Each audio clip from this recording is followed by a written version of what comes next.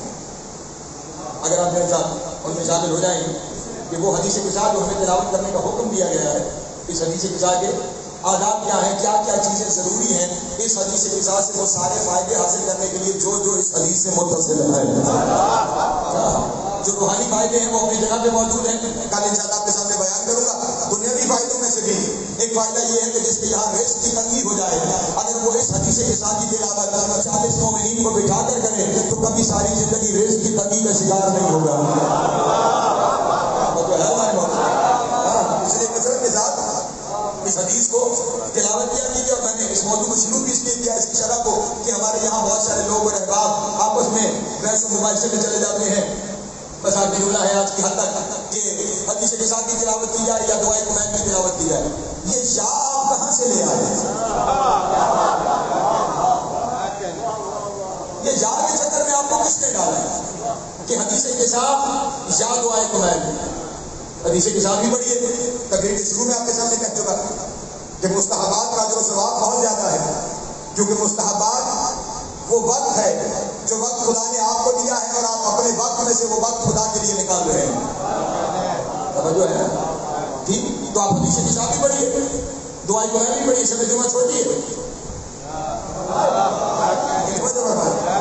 یہ 15-20 منٹ میں شب جمعہ ختم ہو جائے گی، تو دونوں میں سے کوئی ایک کام کر لیجیے.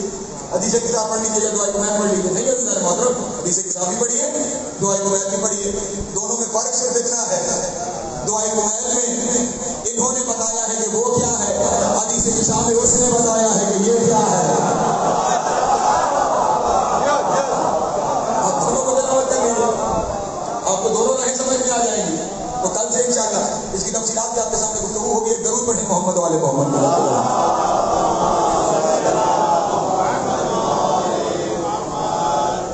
لیکن ان حدیث کے ساتھ ہے وہ جو اصحاب کے ساتھ ہے، یا جس کی کسان کی وجہ سے یہ حدیث کے ساتھ کہلائی، اسی کی بیٹیوں کے سر سے چادر چھین لی گئی.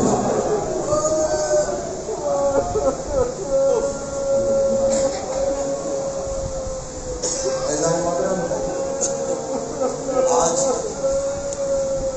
سفر کی پہلی تاریخ ہے، اور آج بھی ہم یہاں پہ بیٹھے ہوئے مسائل بھی انشاءاللہ ترتیب سے آپ کے سامنے بیان کروں گا.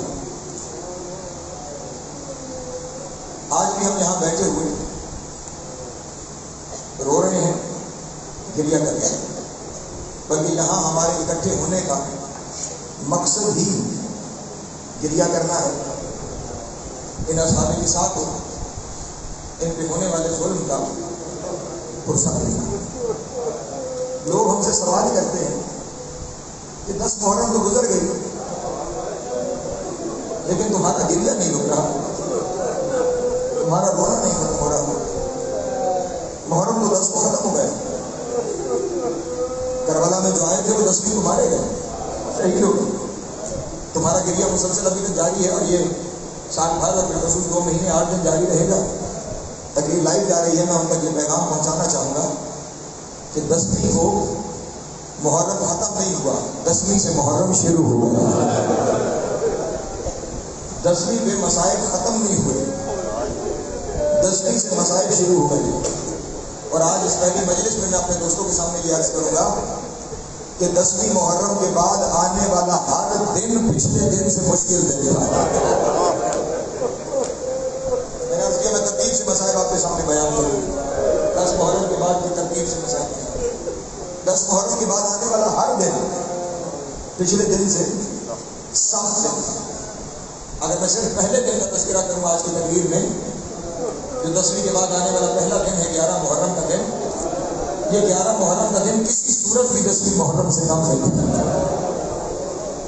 اور آپ میں سے ہر ایک عزادار اس سوال کا حق رکھتا ہے کہ میں نے کیوں کہا کہ 11 محرم کا دن 10ویں محرم سے کم نہیں تھا.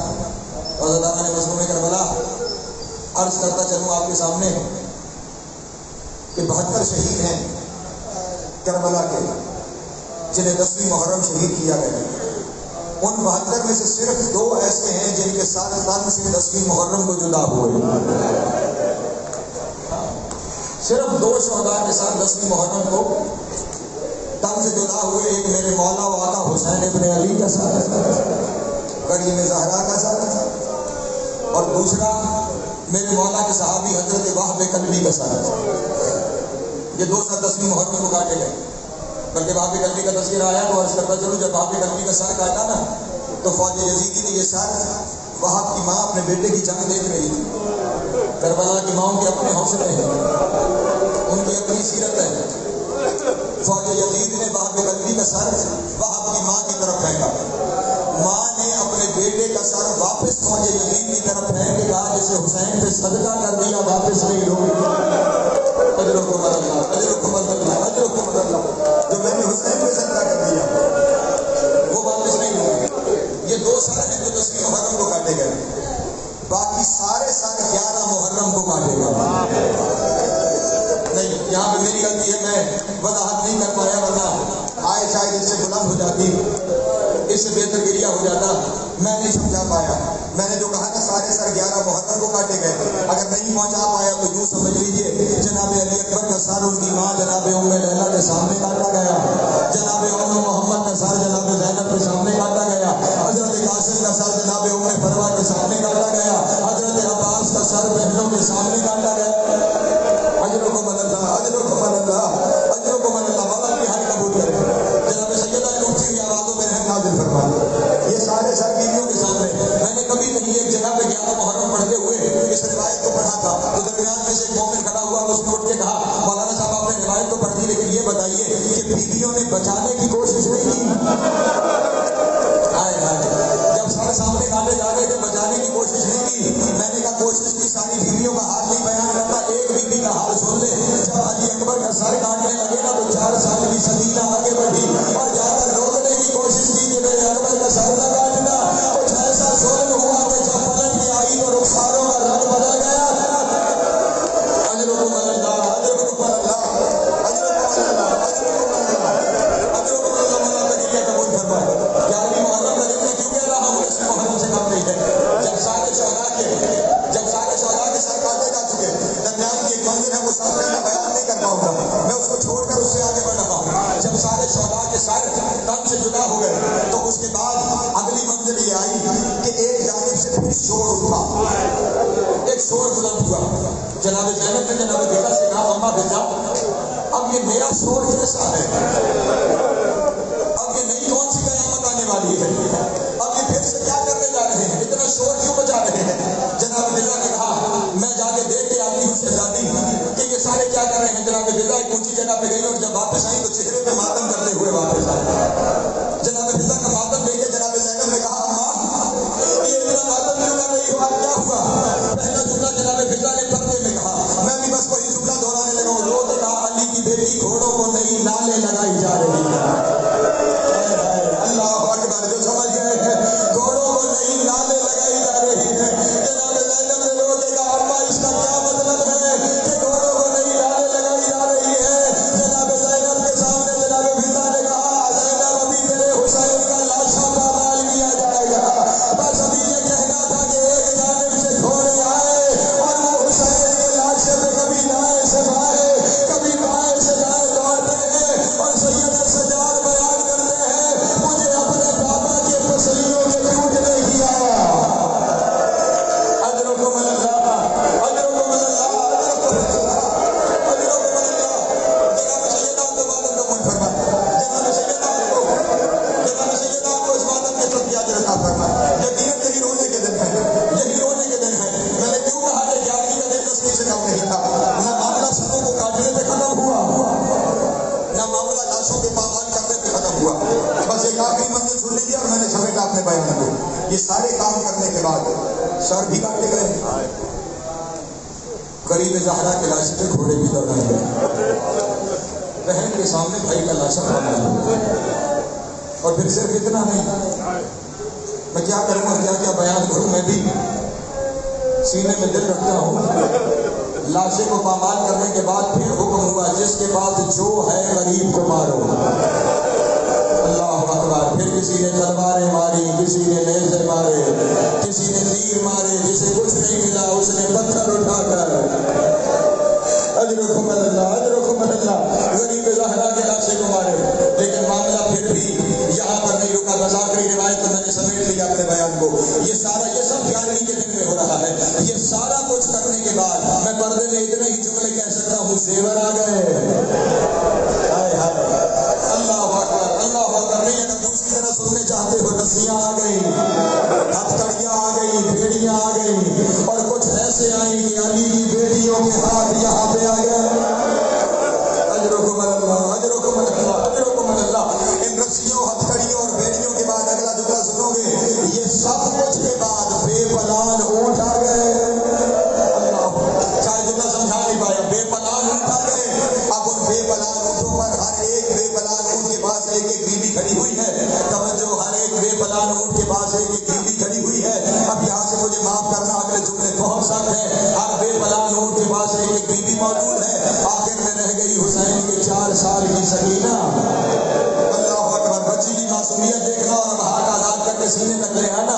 یہ 4 سال کی شہزادی چلتے ہوئے اپنے بھائی کے پاس آئی. بچی کی معصومیت دیکھا, رو کے کہا بھیا میں نے کس کے ساتھ سوار ہونا ہے,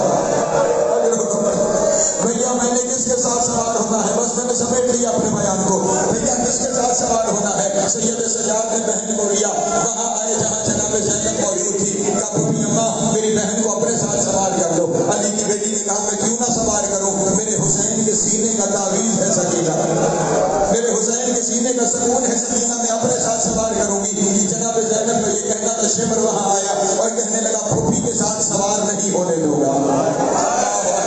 حسین کی بیٹی کو پھوپھی کے ساتھ سوار نہیں ہونے دوں گا. جب شمر نے یہ کہا نا, آئے سید سجاد بہن کو لے کے وہاں آئے جہاں جناب فضا کھڑی تھی. کہا اما فضا آپ اپنے ساتھ سوار کر لو میری سکینہ کو.